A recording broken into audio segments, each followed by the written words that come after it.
ദേശീയ തെരഞ്ഞെടുപ്പ് അന്തിമഘട്ടത്തിലേക്ക് നീങ്ങുന്നതോടെ ബി.ജെ.പി. നേതൃത്വം നൽകുന്ന എൻ.ഡി.എക്ക് ആശങ്ക. കോൺഗ്രസ് നയിക്കുന്ന ഇന്ത്യ മുന്നണിയാകട്ടെ പ്രതീക്ഷയിലും. പ്രധാനമന്ത്രി നരേന്ദ്രമോദിയും ആഭ്യന്തരമന്ത്രി അമിത്ഷായും പ്രചാരണ രംഗത്ത് ഏറെ തിളങ്ങിയെങ്കിലും കഴിഞ്ഞ തെരഞ്ഞെടുപ്പുകളിലെ നേട്ടം ഇക്കുറി ബി.ജെ.പി. ആവർത്തിക്കില്ലെന്നാണ് പൊതുവിലയിരുത്തൽ. ഈ മാസം 25-ന് നടക്കുന്ന 6ാം ഘട്ട പോളിംഗും ജൂൺ 1-ലെ 7ാം ഘട്ടവുമാണ് ഇനി ബാക്കിയുള്ളത്. ജൂൺ 4-നാണ് വോട്ടെണ്ണൽ. രണ്ടാഴ്ചയ്ക്കകം ചിത്രം വ്യക്തമാകും. പോളിംഗ് തുടക്കത്തിലെ മുൻകൈ ഓരോ ഘട്ടം കഴിയും തോറും ബി.ജെ.പിക്ക് നഷ്ടമായി എന്നാണ് റിപ്പോർട്ടുകൾ. ഉത്തർപ്രദേശിലായിരുന്നു ബി.ജെ.പിയുടെ ശ്രദ്ധ.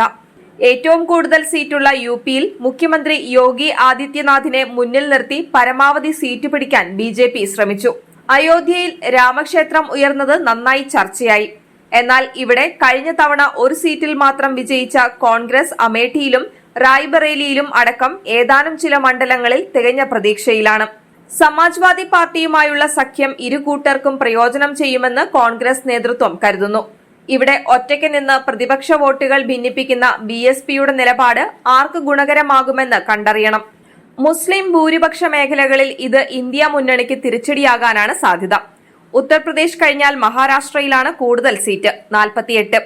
കഴിഞ്ഞ തവണ ബി.ജെ.പി. 23, സഖ്യകക്ഷിയായ ശിവസേന 18, എൻ.സി.പി. 4, കോൺഗ്രസ് 1, എ.ഐ.എം.ഐ.എം 1, സ്വതന്ത്രർ 1 എന്നിങ്ങനെയായിരുന്നു കക്ഷിനില. ഇപ്പോൾ സ്ഥിതി മാറി. ശിവസേനയും എൻ.സി.പിയും പിളർന്ന് ഓരോ ഭാഗങ്ങൾ കോൺഗ്രസിനും ബി.ജെ.പിക്കും ഒപ്പം നിൽക്കുന്നു. പിളർപ്പ് കോൺഗ്രസ് മുന്നണിക്ക് ഭരണം നഷ്ടപ്പെടുത്തിയെങ്കിലും രാഷ്ട്രീയമായി നേട്ടമാകുമെന്നാണ് വിലയിരുത്തൽ. മഹാരാഷ്ട്ര കഴിഞ്ഞാൽ കോൺഗ്രസിനും ഇന്ത്യ സഖ്യത്തിനും നിർണായകമാവുക കർണാടക, തെലങ്കാന, പശ്ചിമ ബംഗാൾ, ബീഹാർ എന്നീ സംസ്ഥാനങ്ങളിലെ ഫലങ്ങളാകും. കോൺഗ്രസിന് ഇന്ത്യ മുന്നണിയിലും ദേശീയ രാഷ്ട്രീയത്തിലും പിടിമുറുക്കണമെങ്കിൽ കർണാടകത്തിലും തെലങ്കാനയിലും പരമാവധി സീറ്റുകൾ നേടണം. കർണാടകയിൽ ഇത്തവണ ജെ.ഡി.എസ്. ബി.ജെ.പിക്കൊപ്പമാണെങ്കിലും രാഷ്ട്രീയ സാഹചര്യം മാറി. മുൻ പ്രധാനമന്ത്രിയും മുതിർന്ന ജെ.ഡി.എസ്. നേതാവുമായ എച്ച്.ഡി. ദേവഗൌഡയുടെ പേരക്കുട്ടിയും എം.പിയുമായ പ്രജ്വൽ രേവണ്ണയ്ക്കെതിരെ ഉയർന്ന ലൈംഗികാരോപണം ബി.ജെ.പിക്ക് കൂടി മാനക്കേടായി. ഹാസൻ മണ്ഡലത്തിലെ ബി.ജെ.പി. ജെ.ഡി.എസ്. സഖ്യത്തിന്റെ സ്ഥാനാർത്ഥിയായ പ്രജ്വൽ രേവണ്ണ ഒളിവിലാണ്. കർണാടകയിൽ 28 സീറ്റുള്ളതിൽ ബി.ജെ.പി. കഴിഞ്ഞ തവണ 27 സീറ്റിലാണ് മത്സരിച്ചത്. മാണ്ഡ്യയിൽ നടി സുമലതയ്ക്ക് പിന്തുണ നൽകി. 26 സീറ്റ് ബി.ജെ.പിക്ക് ലഭിച്ചു. കോൺഗ്രസിനൊപ്പമായിരുന്നു അന്ന് ജെ.ഡി.എസ്. മത്സരിച്ചത്. ഇരു പാർട്ടികൾക്കും ഓരോ സീറ്റ് വീതം ലഭിച്ചു. സംസ്ഥാന ഭരണം പിടിച്ചതടക്കം മാറിയ സാഹചര്യം കോൺഗ്രസിന് ഇവിടെയും വിജയപ്രതീക്ഷ നൽകുന്നു. പശ്ചിമ ബംഗാളിൽ കഴിഞ്ഞ തവണ തൃണമൂൽ കോൺഗ്രസിന് 22, ബി.ജെ.പി. 18, കോൺഗ്രസ് 2 എന്നിങ്ങനെയായിരുന്നു 2019-ലെ സീറ്റ് നില. നിലവിൽ തൃണമൂലും കോൺഗ്രസും സി.പി.എമ്മും ഒക്കെ ഇന്ത്യ മുന്നണിയിലാണെങ്കിലും ഒന്നിച്ചല്ല മത്സരിക്കുന്നത്. തൃണമൂൽ തനിച്ചാണ് ബി.ജെ.പിയെ നേരിടുന്നത്. സി.പി.എം. കോൺഗ്രസ് സഖ്യം 3ാം മുന്നണിയാണ് ഇവിടെ. പശ്ചിമ ബംഗാളിൽ സീറ്റ് കൂട്ടുകയാണ് ബി.ജെ.പിയുടെ ലക്ഷ്യമെങ്കിലും ആദ്യത്തെ മുന്നേറ്റത്തിന് തൃണമൂൽ തടയിട്ടു. തൃണമൂൽ കൈവിട്ടെങ്കിലും ബി.ജെ.പിയെ തോൽപ്പിക്കാൻ അടവു നയം എന്ന സമീപനമാണിവിടെ കോൺഗ്രസ് സ്വീകരിച്ചിട്ടുള്ളത്. ഇന്ത്യ സഖ്യം നേട്ടമുണ്ടാക്കിയാൽ പുറമേ നിന്ന് പിന്തുണയ്ക്കുമെന്ന് മമതാ ബാനർജി വ്യക്തമാക്കിയിട്ടുണ്ട്. തെലങ്കാനയിൽ 17-ൽ 3 സീറ്റാണ് കഴിഞ്ഞ തവണ കോൺഗ്രസിന് നേടാനായത്. ബി.ആർ.എസ്. 9ഉം ബി.ജെ.പി. 4ഉം നേടിയപ്പോൾ അസുദ്ദീൻ ഒവൈസിയും മജ്ലിസ് പാർട്ടിയിലൂടെ ജയിച്ചു. കഴിഞ്ഞ നിയമസഭാ തെരഞ്ഞെടുപ്പിൽ കോൺഗ്രസ് വൻ മുന്നേറ്റം നടത്തി അധികാരത്തിലേറിയത് ഇന്ത്യ സഖ്യത്തിന്റെ ആത്മവിശ്വാസം ഇരട്ടിപ്പിച്ചിട്ടുണ്ട്. ബി.ആർ.എസിന്റെ തകർച്ച ബി.ജെ.പി. വോട്ടാക്കുമോ എന്നാണിനി അറിയാനുള്ളത്. ബീഹാറിൽ 2019-ൽ എൻ.ഡി.എ നേടിയത് 40-ൽ 39 സീറ്റ്, കോൺഗ്രസിന് 1 സീറ്റും. മുഖ്യമന്ത്രി നിതീഷ് കുമാർ ഇന്ത്യ മുന്നണി രൂപവൽക്കരിക്കുന്നതിൽ നിർണായക പങ്കുവഹിച്ചെങ്കിലും വേഗത്തിൽ എൻ.ഡി.എ സഖ്യത്തിലേക്ക് തിരിച്ചുപോയി. പക്ഷേ നിതീഷിനൊപ്പം നിന്ന് ഭരിച്ചപ്പോൾ സംസ്ഥാനത്ത് നടപ്പാക്കിയ പിന്നാക്കക്ഷേമം മുൻനിർത്തിയാണ് ആർ.ജെ.ഡി, കോൺഗ്രസ്, സി.പി.ഐ.എം.എൽ സഖ്യം വോട്ട് ചോദിക്കുന്നത്. ഡൽഹിയിൽ സീറ്റുകൾ കുറവാണെങ്കിലും ഇടക്കാല ജാമ്യം നേടി പ്രചാരണ രംഗത്ത് കരുത്ത് തെളിയിച്ച മുഖ്യമന്ത്രി അരവിന്ദ് കെജ്രിവാൾ വലിയ വെല്ലുവിളി ഉയർത്തിയിട്ടുണ്ട്. ഇതാണ് ഇരു മുന്നണികളും നേട്ടമുണ്ടാക്കുമെന്ന് പ്രതീക്ഷിക്കുന്ന പ്രധാനപ്പെട്ട ചില സംസ്ഥാനങ്ങളിലെ സ്ഥിതി. 400 സീറ്റിന്റെ ആത്മവിശ്വാസം പ്രധാനമന്ത്രി നരേന്ദ്രമോദി ഇപ്പോഴും ആവർത്തിക്കുന്നുണ്ടെങ്കിലും അതിന് അടിസ്ഥാനമില്ല. എന്നാൽ തെരഞ്ഞെടുപ്പ് തന്ത്രജ്ഞനായ പ്രശാന്ത് കിഷോർ അഭിപ്രായപ്പെടുന്നത് ബി.ജെ.പി. 300 സീറ്റുമായി അധികാരത്തിൽ വരുമെന്നാണ്. പ്രതിപക്ഷമാകട്ടെ 2004 വർഷത്തെ അപ്രതീക്ഷിത മുന്നേറ്റം ഇത്തവണ ആവർത്തിക്കുമെന്ന് കണക്കുകൂട്ടുന്നു. 2004-2024 ആവർത്തിക്കുമെന്നാണ് ഇന്ത്യ മുന്നണിയുടെ വിശ്വാസം.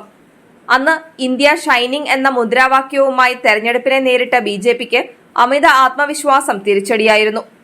2004 രാജസ്ഥാൻ, മധ്യപ്രദേശ്, ഛത്തീസ്ഗഡ് എന്നിവിടങ്ങളിൽ നിയമസഭാ തെരഞ്ഞെടുപ്പിൽ ബിജെപി ഭരണം പിടിച്ചതോടെ ആത്മവിശ്വാസം കൂടി.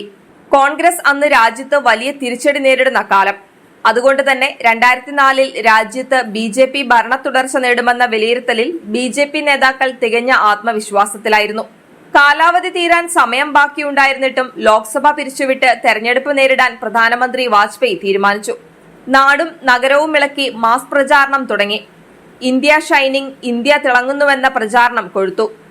2004 4 ഘട്ടങ്ങളിലായി തെരഞ്ഞെടുപ്പ് നടന്നു. കേവല ഭൂരിപക്ഷത്തിന് വേണ്ടത് 272 സീറ്റുകൾ. NDA സഖ്യത്തിൽ Shiv Sena, Akali Dal, Janata Dal, Biju Janata Dal, nationalist Trinamool Congress, AIADMK, TDP അടക്കമുള്ള പ്രമുഖ പാർട്ടികൾ. ഭരണ തുടർച്ചയിൽ കുറഞ്ഞൊന്നും വാജ്പേയി സ്വപ്നം കണ്ടില്ല. എന്നാൽ ഫലം വന്നപ്പോൾ ബിജെപി ഞെട്ടി.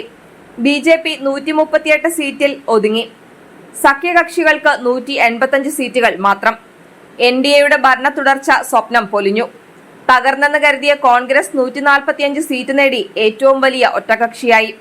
24 സീറ്റുള്ള RJDയും 16 സീറ്റുള്ള DMKയും 36 സീറ്റുള്ള സമാജ്വാദി പാർട്ടിയും 19 സീറ്റുള്ള BSPയും 59 സീറ്റ് നേടിയ ഇടതു പാർട്ടികളെയും ഒപ്പം കൂട്ടി സോണിയാഗാന്ധി സർക്കാരുണ്ടാക്കി. UPA സഖ്യത്തിന് 335 അംഗങ്ങൾ. അമേഠിയിൽ നിന്നും രാഹുൽ ഗാന്ധി ആദ്യമായി ജയിച്ചെത്തിയ തെരഞ്ഞെടുപ്പ് കൂടിയായിരുന്നു അത്. അന്ന് ബിജെപിക്ക് വിനയായത് അമിത ആത്മവിശ്വാസമായിരുന്നു. വാജ്പേയി കാലത്ത് സാമ്പത്തിക വളർച്ചയും വിലക്കയറ്റം പിടിച്ചു നിർത്തിയതും അടിസ്ഥാന സൗകര്യ വികസനവുമെല്ലാം തുണയ്ക്കുമെന്ന് NDA ഉറപ്പിച്ചിരുന്നു. എന്നാൽ ശവപ്പെട്ടി അഴിമതി ആരോപണവും 2001 പാർലമെന്റ് ആക്രമണവും 2002 ഗുജറാത്ത് കലാപവും തൊഴിലില്ലായ്മയും അടക്കം കോൺഗ്രസ് കൃത്യമായി ഉപയോഗിച്ചു. പ്രവചനങ്ങളെയും എക്സിറ്റ് പോളുകളെയും അമിത ആത്മവിശ്വാസത്തെയും കടപുഴക്കാനുള്ള കരുത്ത് ജനത്തിനുണ്ടെന്ന് തെളിയിക്കപ്പെട്ട വർഷം കൂടിയായിരുന്നു 2004. 2024 ബിജെപി ഇതേ ആത്മവിശ്വാസത്തിലാണ്. എന്നാൽ പ്രാദേശിക വിഷയങ്ങളും വർഗീയതയും എങ്ങനെ ചർച്ച ചെയ്യപ്പെട്ടു എന്നതിനെ ആശ്രയിച്ചാകും ഇത്തവണത്തെ തെരഞ്ഞെടുപ്പ് ഫലം.